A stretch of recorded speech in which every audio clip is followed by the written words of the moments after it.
Welcome back. Those of you that saw me cook an entire turkey in a pressure cooker will enjoy this next part. What you're looking at is a bowl of juice from the turkey that I pressure cooked. It's actually gelatin. It's pretty amazing and tasty stuff. So first thing I'm going to do is take all this gelatin that I made and I'm going to take all the fat out of it. This is pretty cool, huh? You make your own 99% fat-free soup at home.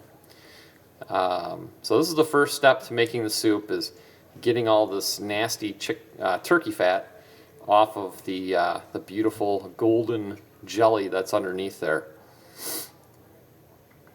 I like to use a slotted spoon because I like to keep as much of that gelatin as humanly possible. You're not going to get all of it, but you're going to get most of it. And the same with the fat. You're not going to be able to get every little bit of fat off of there. But the more you can get off, the healthier your homemade soup will be. Alright, I got my fat off. That's what my gelatin looks like. It really is jello-y. It's kind of gross, actually. But this is all the tendons broken down and some of the bone broken down from the turkey. Extremely healthy stuff. Very good for your digestive tract. So what I'm going to do is I'm going to take that gelatin and I put it in a pot, and I'm just going to cut that 1-to-1 with water. So I had roughly a bowl full of gelatin, so I'm going to do roughly a bowl full of water. I like to use RO water. It's cleaner, or bottled water if you don't have an RO system. Try and stay away from municipal water if I can.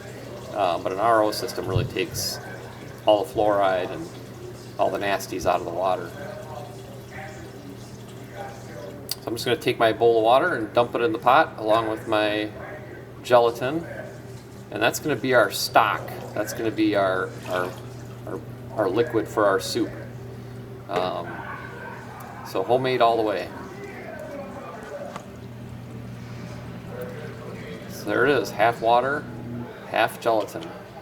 What I like to do is, while I'm preparing everything else, I'm just going to put this on a burner and let it simmer. That's going to combine the two parts really well, the water and the gelatin. So just like a chafing burner setting. All right, get to peel 5 pounds of potatoes now. If you've never peeled 5 pounds of potatoes, well, it's a half an hour of your life you'll never get back, but it's a good time to sit back and contemplate life. Or turn the football game in the background like I did. That works too. It's really not as bad as it sounds. It took me about 15 minutes to peel 5 pounds of potatoes. It's not that bad. You can do it. Actually have a spiralizer that's supposed to peel potatoes for me automatically, but by the time you get it set up and the potatoes on there, it's just quicker to do it by hand. Alright, I'm going to chop up some onion. What I like to do is get like little ringlets of onion. So I just slice the onion. And then once the onions are sliced, I use 2 onions for this. I just kind of peel them apart. Alright, carrots, same deal. You got to peel them. Celery, same deal. Chop off the ends and put them in the food processor. No sense chopping those by hand.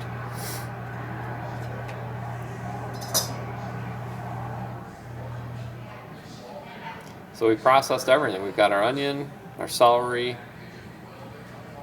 carrots, in a big old bowl filled with water with potatoes. Alright, so my stock is simmering nicely. The two parts are combining, making one part delicious. So you can see it's just on a gentle boil. I'm going to add a generous amount of salt to this, and I actually added about 4 times that amount of salt. It took quite a bit to get the flavor up to where I like it. Alright, now I'm going to take my turkey, my leftover turkey, I had quite a bit, and I'm just going to chop it up into squares, roughly. It doesn't have to be perfect. It's all going in your stomach anyways. So, get a nice big bowl of turkey. I like to use all the meat, dark meat, the white meat, and just kind of mix it up together. A little bit in each jar. That way you get all the flavor. So I've got a big bowl of turkey going here. continue chopping that up. And now it's time to get my pressure cooker ready. So what I'm going to do is just kind of get it preheated. We're not ready to use the pressure cooker yet, but I like to preheat it while I'm filling my jars. I'm just going to add about 15 cups of water, and I'm just going to turn my burner on like a medium-low setting. Alright, time to make soup. So I've got all my jars cleaned right out of the dishwasher, so they're sterilized. That's not a necessary step, I don't think. If your jars are clean, just use them. But one thing that is necessary is this little guy. If you don't have one of these funnels, go buy one. They're cheap, and they save you a ton of heartache. Alright, here's how you do it. Handful of turkey. Plop her in there. I'm going to add a handful of potatoes. I just take a nice generous handful. It's pretty easy. And then what I like to call a generous pinch of carrots. Like that. And then some celery. And some onion. Now, you got a lot of jars to do, so I do this like an assembly line. It makes it very easy. You don't forget anything, it just makes it simple. So rinse, repeat, do that with all your jars. Get them all full of food. So there are my jars, they're all ready to go. It's time to add some broth. Alright, so I've got my broth. And what I'm going to do is just take a soup ladle. And again, that funnel makes this so much easier. I couldn't imagine doing it without the funnel. But I guess it could be done. So I'm just going to spoon one ladle full of stock into my jar. And that didn't quite fill it to where I wanted it to be, so I'm going to add a little bit more. And again, I'm going kind of slow here, but that's because I'm holding a camera. It makes it kind of tough. You could probably do this about 4 times faster. So do that with all your jars. Get them all filled to about a 1-inch headspace. So the headspace is just, what I like to do is just look at the elbow. Where the jar starts to curve is where I stop filling them. Alright, I got all my jars filled. Pretty happy about that. Now it's time to put on the lids. Some people say you have to soak your lids in like boiling water or something. I don't know. I never do that. I just put them on. They work. Haven't had a problem yet, and I've made a lot of soup and a lot of stews and a lot of chili. It seems like a silly step to me because they get pretty hot inside the pressure cooker. So I know when I was a newbie to canning, there's my wife behind me. Hey, go Packers! One of the things that I questioned was how tight to get the lid. Well, I figured out if I use my fingertips and I get them as tight as I can with just my fingertips, that it seems to be perfect. Now, if you don't have a lot of fingertip strength, I don't know what you're going to do. But I got pretty strong hands, and just my fingertips, as tight as I can get them, don't crank on it like this, just as tight as I can get them with my fingertips, it seems to be perfect. Alright, I've got them all ready to go here. I've got the lids on, got the bands on, ready to rock and roll. So now I got to fill my pressure cooker with the jars.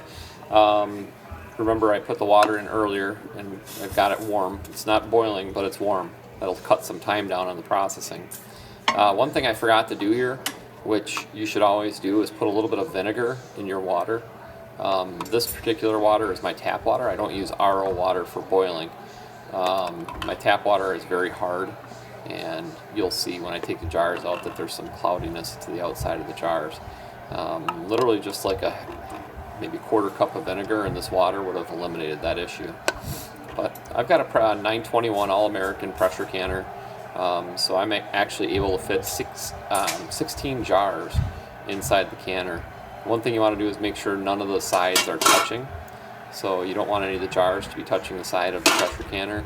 Not really sure why, but I know that that's what you're supposed to do. I think they can break if they touch actually, but I'm not 100% sure on that. So don't take me to task in the comments if I'm wrong. So we're just going to continue to fill this baby up. It's pretty impressive that you can fit this many cans inside of a pressure canner this size. It's really not that big, I don't think. They make bigger ones, I know, but I can't imagine needing anything more than this. So get your 16 cans in there, and we're going to put the lid on. So line up the lid so it's closed, and start tightening down the latches. One thing I can't stress enough is make sure your lid is on evenly. I've heard horror stories, people, messing up their $250 pressure canner because they didn't take the time to align the lid properly.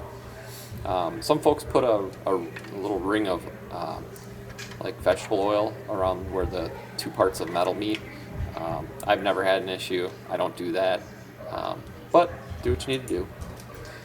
All right, we got our lid on. It's nice and tight. Everything looks good. I'm nice and even. Again, very important to be even on your seal. And I'm going to use a 15-pound weight. I'm only at 800 feet above sea level, so I can actually use 10. I just don't see the point, so I'll use 15.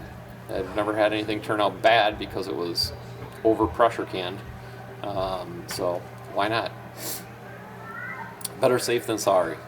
So heat's on, we're rocking and rolling. Got our weight on. It's on 15. Looking good. So now we wait. I've got some jars over here that I ran out of soup stock for. If you don't have soup stock from pressure canning a turkey or a chicken, just grab some chicken base for your remaining cans. They won't be as good, and no, they're not as healthy, and yeah, there are some chemicals in there. But if you can find organic, that would be best. This isn't organic.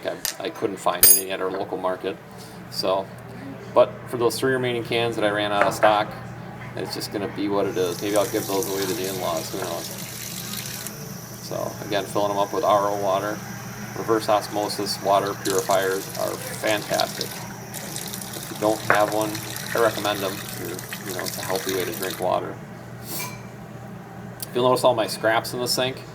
The reason they're still there is not because I'm lazy. Those are going to go in my garden later today. All right, we're up to pressure. My weight is starting to rock. And as soon as I get my first good jiggle, I'll set the timer. Oh, there we go. That looks good. So, got my burner on high still. I'm going to turn it down a little bit now that we got a jiggle. And during the early phases of canning, you need to watch your temperature. Make sure that your weight jiggles about once every minute. If it's constantly jiggling, you're too hot. If it's giving you a loud jiggle once every minute, that's perfect. If it doesn't jiggle for 2 minutes, you better turn up the heat because your pressure is dropping. All right, there we go. An hour and a half later, we're ready to kill the heat. And right on cue, turn off our timer here. And what I do is for this process, some people say to let the pressure run off slowly. I just pull the lid off. It's kind of a semi-fast release method. You're not putting it in cold water and messing around and have jars slopping around in there. So just let the pressure out, let it go all the way to 0. It takes a while, believe it or not, even though that weight's gone. It'll take you probably 5 minutes for that pressure to come down. So I'm take my lid off. Oop, you hear it pop there? There you go. That's why I don't use any vegetable oil. I've never needed it. Lid always comes off easily for me. And I've got 16 cans of homemade turkey vegetable soup for my pantry. It's a thing of beauty, isn't it? So another kitchen gizmo that I can't live without is my jar. I don't know what you call it, lifter, jar lifter. Yeah, let's call it that. So it's just so handy to be able to pick those jars up without having to worry about burning yourself with hot liquid. And you can use a pot holder if you want, but they work so much better. So there we go. We're golden. We've got all of our jars processed, and we're done.